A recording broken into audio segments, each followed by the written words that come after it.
L'Éternel me dit de demander à M. Gédéon, a-t-il parcouru toute la terre?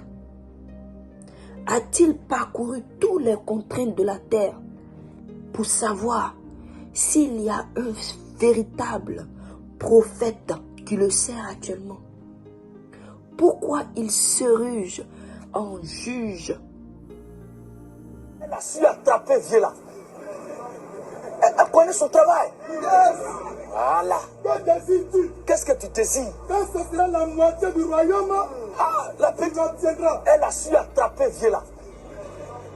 Elle connaît son travail. Jusqu'à même infliger la moitié de son royaume. C'est pas pour rien, elle a pris 12 mois pour entretenir avec tous les ingrédients. Il a dit que, attention. Shalom, shalom les mamans, shalom les papas, shalom mes frères, shalom mes sœurs. Que la paix de Papa Jésus soit avec vous. Je prie pour que l'Esprit Saint vous guide, habite en vous, afin que ce ne soit plus vos pensées charnelles qui dominent, mais que ce soit la pensée de l'Esprit Saint qui vous guide, afin que ce ne soit plus vos désirs qui dominent, mais que ce soit le désir de notre Papa Jésus-Christ qu'il domine en vous. Frères et sœurs en Christ, aujourd'hui le Seigneur me demande de sortir pour m'adresser à un de ses serviteurs. Et j'ai questionné l'Éternel. J'ai dit, mais Seigneur, dans Romains 14, chapitre 4, tu nous dis que qui sommes-nous pour juger un serviteur qui ne nous appartient pas? Qu'il tienne bon ou qu'il tombe, cela regarde son maître qui est toi. Et il tiendra bon, car tu as le pouvoir de le faire tenir. Et l'Éternel m'a répondu en me disant qu'il utilise qui il veut pour recadrer ses serviteurs.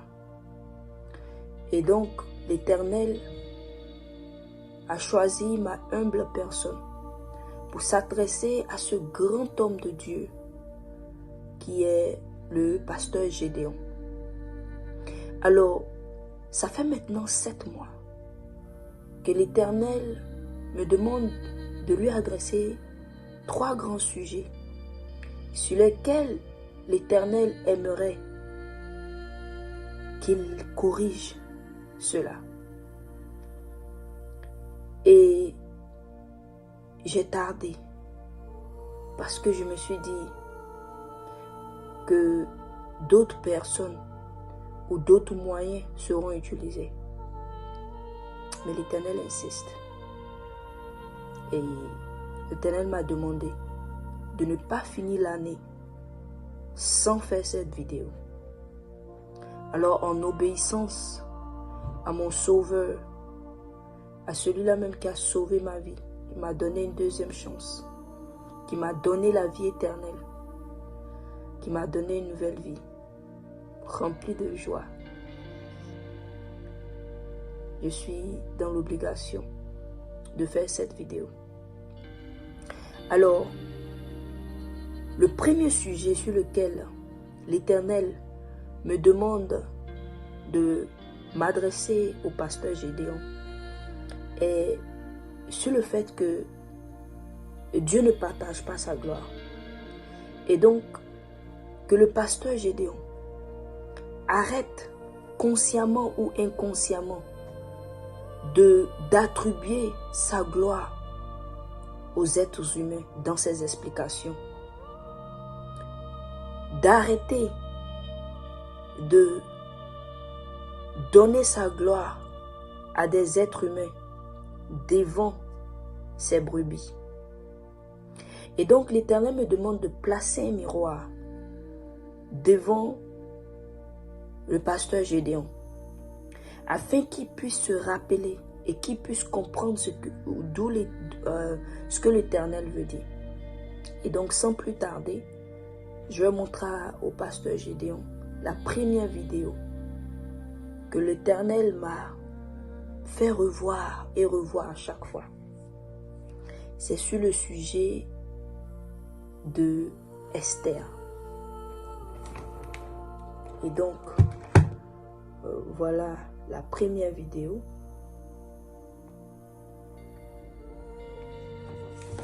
Que je vais faire regarder au pasteur Gédéon afin qu'il comprenne ce que l'Éternel veut lui véhiculer comme message.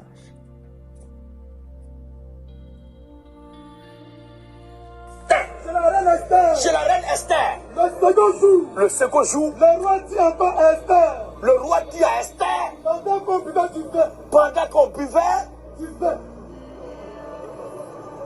tu vois à ce moment-là, tu es sûr que c'est de Dieu on parle là. C'est de Dieu on parle là. Dans le bain de vin là.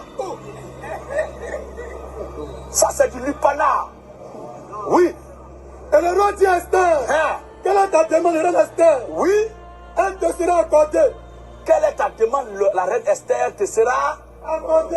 Voilà. Que désires-tu? Qu'est-ce que tu désires? Quand ce sera la moitié du royaume, Ah, la tu petite, l'obtiendras. elle a su attraper vieux là. Elle connaît son travail. Jusqu'à même infliger la moitié de son royaume. C'est pas pour rien, elle a pris 12 mois pour entretenir avec tous les ingrédients. J'ai dit que, attention, ça fait signer chèque et ça rend compte. Alors, en obéissance à mon Sauveur Jésus-Christ, je place ces propos devant M. Gédéon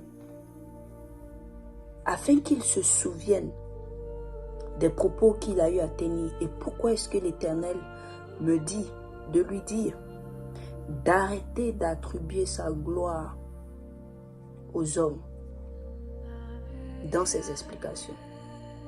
Et donc, comme vous avez entendu avec moi, le pasteur Gédéon ici dit que le fait que la reine Esther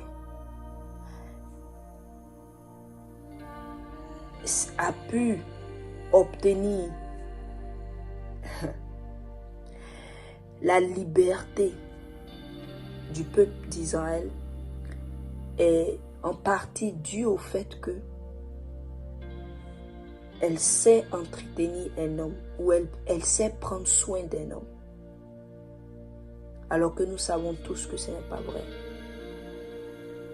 La seule raison pour laquelle le peuple d'Israël a pu être libéré et a pu échapper à l'extermination de leur race est à 100% dû à l'Éternel Tout-Puissant, aux jeûnes et prières que Esther et les autres Israélites ont fait. Le fait que Esther a demandé à Mardochée de prier pour elle. Et donc, faire croire devant cette congrégation que c'est parce qu'elle s'est tenue un homme ou c'est parce qu'elle a su prendre soin du roi au lit qu'il a juré toute la moitié de son royaume. Ce ne sont pas des propos à tenir lorsqu'on est un homme de Dieu, lorsqu'on parle et on représente le plus grand et le seul véritable Dieu, Jésus-Christ. Et donc l'Éternel me demande de placer cette vidéo-là comme un miroir. Et pour la défense de M. Gédéon, je remets ses propos dans le contexte. C'était un homme qui était effectivement venu demander si la reine Esther avait un ministère. Et effectivement, la reine Esther n'avait pas de ministère. Elle était une personne lambda que Dieu a utilisée. Donc elle n'avait pas de ministère. Mais le seul problème est que il faut toujours donner la gloire au Seigneur Jésus-Christ. Donner la gloire au Seigneur Jésus-Christ. Car tenir ce genre de propos-là fait croire aux femmes, fait croire aux jeunes filles qui ont écouté cette vidéo ou qui étaient dans l'assemblée, qu'en tant que femme, il faut prendre soin de son corps et il faut servir l'homme afin d'acquérir tous les biens des hommes ou afin de pouvoir avoir plusieurs choses dans le monde.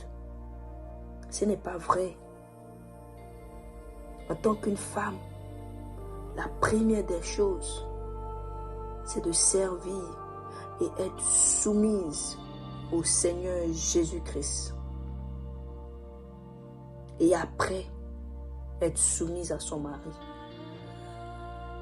Et donc, que cela serve de miroir et de rappel à M. Gédéon. Car l'Éternel n'a pas voulu que je place des paroles dans sa bouche. Il a voulu que je monte cette vidéo-là afin que le pasteur Gédéon cogite sur sa démarche et ses explications qu'il donne à ses brebis. L'Éternel insiste là-dessus. Ne partage pas sa gloire avec des hommes. Le deuxième sujet sur lequel l'Éternel aimerait que je place un miroir pour M. Gédéon, c'est sur le sujet de la polygamie. Et donc, sans plus tarder, pour ne pas placer des propos dans la bouche de M. Gédéon, je vous présente une vidéo.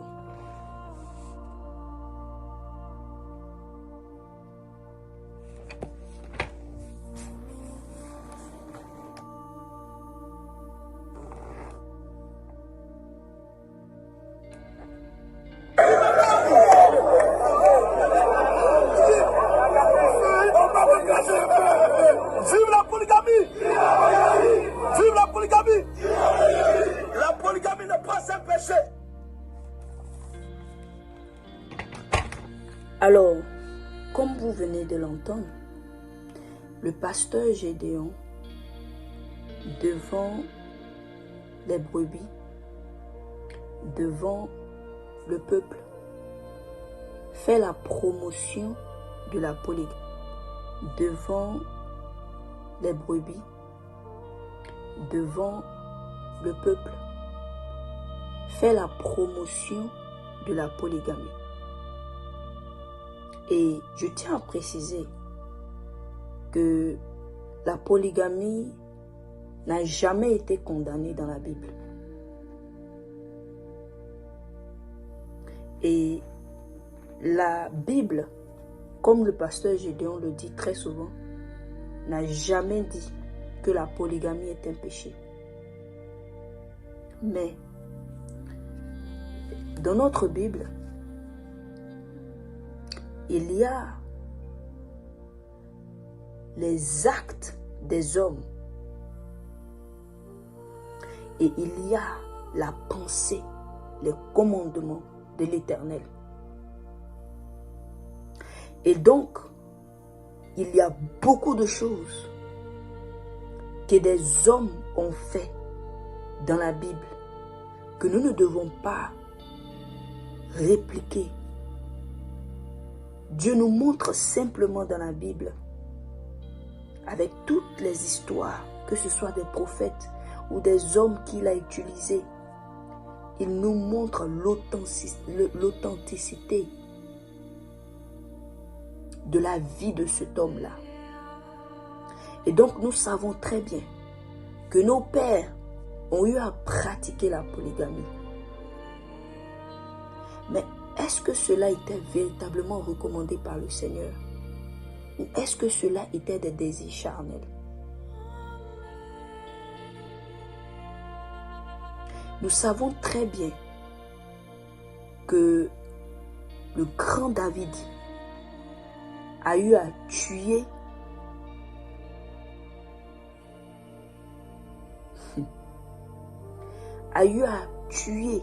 ou faire tuer le mari de la femme avec qui il a couché. Et donc, devons-nous répliquer cela aussi? Et des exemples des hommes qui ont fait des mauvaises choses sont multiples dans la Bible. Mais est-ce à dire que parce que ces hommes ont servi l'Éternel et qu'ils ont eu à commettre des actes, que nous devons commettre ces actes-là aussi? Non. Dieu Tout-Puissant a toujours été après le cœur des êtres humains. Et David avait un cœur rempli d'amour pour l'Éternel. Et Dieu utilise ceux qui ont les cœurs remplis d'amour pour lui, quelle que soit leur fausseté, quel que soit leur péché, quelles que soient leurs erreurs. Mais cela ne veut pas dire que ce sont des modèles par excellence et que tout ce qu'ils ont fait, nous devons aussi les répliquer ou nous devons utiliser ça pour justifier nos actes. Non, nous devons chercher premièrement la pensée du Seigneur Jésus-Christ. La pensée du Seigneur Jésus-Christ. Et je dis tout ça pour dire quoi? Que certes, la polygamie n'est pas un péché. Il n'y a pas de verset biblique dans la Bible qui le dit. Mais aucun homme de Dieu dans la Bible a eu à faire la promotion de la polygamie. Aucun homme de Dieu a eu à faire la promotion de la polygamie.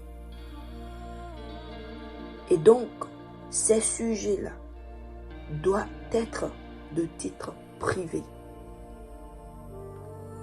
Parce que faire cette promotion-là, c'est encourager des jeunes hommes à pratiquer la polygamie, à s'adonner à leurs désirs charnels. Mais qu'est-ce que la Bible nous dit? Ou quelle est véritablement la pensée de Dieu? Je ne veux pas prendre des versets à polémique où toute personne a sa manière à lui de comprendre ou d'expliquer. Je vais prendre un verset qui est simple pour emmener les uns et les autres à réfléchir et à aussi emmener le pasteur Gédéon à comprendre pourquoi est-ce que l'Éternel lui demande de ne pas faire la promotion de la polygamie dans ses campagnes, mais de se contenter de prêcher sa parole authentique. Dans 1 Timothée 3, verset 2, il est dit: il faut donc que l'évêque soit irréprochable, mari d'une seule femme, sobre, modéré, réglé dans sa conduite, hospitalier, propre à l'enseignement. Beaucoup me diront que le pasteur Gédéon n'est pas un évêque. Mais qu'est-ce que ce verset-là nous dit? Ce verset-là nous dit qu'un homme qui est irréprochable est cet homme-là qui a une seule femme. Alors tout homme qui a plusieurs femmes est réprochable. Non seulement à la société, mais devant l'Éternel. Et donc, quelqu'un qui est réprochable, est-ce un sujet pour faire la promotion lors d'une campagne de Jésus-Christ? Non. Certes, ce n'est pas un péché, mais ce n'est pas aussi à encourager, car nous voyons très clairement dans la Bible que toutes les familles qui pratiquaient la polygamie, il y avait des dysfonctionnements. Et cela ne veut pas dire que les familles à une seule femme sont des familles parfaites. Mais comme ce verset-là vient de le dire, il y a moins de problèmes. Donc ne faisons pas la propagande de la polygamie. Ne faisons pas la promotion de la polygamie. Que celle ou celui qui veut faire la polygamie devant son Seigneur le fasse en privé. Mais que les lieux de promotion pour le Seigneur Jésus-Christ ne soient pas des moments utilisés pour faire la promotion de la polygamie. Et c'est ce que l'Éternel me demande de dire à M. Gédéon. Que le temps que tu utilises pour parler de lui ne soit pas ce temps-là que tu utilises pour faire la promotion de la polygamie. Et beaucoup diront, mais le verset aussi parle d'être sobre. Est-ce à dire que nous ne devons plus boire l'alcool? Parce que la Bible ne condamne pas celui qui boit l'alcool. Mais ce n'est pas ce que ce verset-là dit. Puisque être sobre ne veut pas dire ne pas boire du tout. Qu'est-ce que le mot sobre veut dire? Le mot sobre veut dire qui mange et boit avec modération. Et c'est ce que la Bible même nous apprend tout au long des versets. Que tout ce que nous faisons doit être fait avec modération. Avec modération. Donc quand nous buvons, quand nous consommons l'alcool, cela doit être fait avec modération. Alors, le troisième sujet sur lequel l'Éternel me demande de placer un miroir devant M. Gédéon est le sujet de l'humilité. L'Éternel a vraiment insisté. J'ai entendu humilité. Dis à mon serviteur, humilité, humilité. Dis à mon serviteur d'être humble. Dis à mon serviteur d'être humble. Dis à mon serviteur d'être humble. Dis à mon serviteur d'être humble. Tu feras cette vidéo avant la fin de cette année. J'ai tardé. Et comme vous pouvez le constater, nous sommes déjà pratiquement à la fin de l'année. Et en obéissance à mon Seigneur, je ne pouvais pas finir l'année sans faire cette vidéo-là. Mais il a insisté sur l'humilité.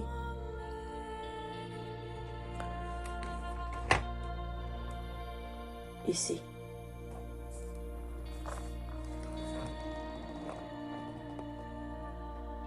Les propos de M. Gédéon. Il n'y a pas actuellement un prophète authentique du Dieu véritable. L'Éternel me dit de demander à M. Gédéon, a-t-il parcouru toute la terre? A-t-il parcouru toutes les contraintes de la terre pour savoir s'il y a un véritable prophète qui le sert actuellement? Pourquoi il se ruge en juge? Humilité. Laisse l'Éternel dire qui est prophète et qui ne l'est pas. Laisse l'Éternel dire qui est prophète et qui ne l'est pas. Car nous savons comment attribuer qui est un prophète et qui ne l'est pas. Car c'est celui-là même qui dit la vérité. Celui-là même qui dit la vérité, qu'on connaît s'il est prophète ou pas. Qu'on sait s'il est un prophète ou pas. Qu'on sait s'il est un prophète ou pas. Qu'on sait s'il est un prophète ou pas. Alors toi, mon serviteur, contente-toi de prêcher ma parole. Contente-toi de prêcher ma parole. Contente-toi de prêcher ma parole. L'Éternel te demande d'être humble. L'Éternel te demande d'être humble. L'Éternel te demande d'être humble. L'Éternel te demande d'être humble. Alors je prie, et frères et sœurs en Christ, priez avec moi pour le pasteur Gédéon, pour l'homme de Dieu, afin que ce message-là puisse arriver à lui et qu'il puisse méditer là-dessus, qu'il puisse demander à notre Dieu et Seigneur véritable, est-ce que ce message-là est vraiment de lui? Et que l'Esprit Saint puisse lui donner la force de pouvoir travailler sur les points que l'Éternel veut qu'il travaille. Prions, frères et sœurs, nous devons prier pour nos hommes de Dieu. Nous devons prier pour les serviteurs de Dieu, car ce n'est pas facile, frères et sœurs. Alors prions pour cet homme de Dieu.